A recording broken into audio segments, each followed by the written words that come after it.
که میشه یه جایی به بعد رو اگه بیدار موندی فقط قصه میخوری.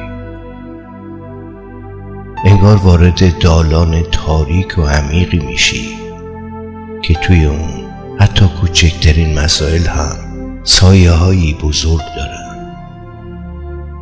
تو به همه چیز بیشتر از ظرفیتش فکر میکنی و هرچی خسته تر مستعدتری برای ضعیفتر بودن در مقابل سپاه رنج هایی که خارج از شهر مثل حباب هایی اند و با تلنگری از هم می پاشند.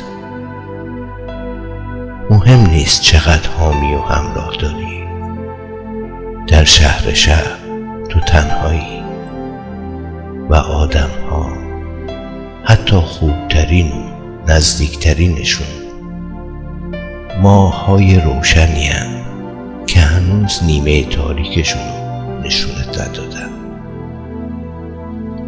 در شهر تو تنهایی، در شهر تو تنهایی.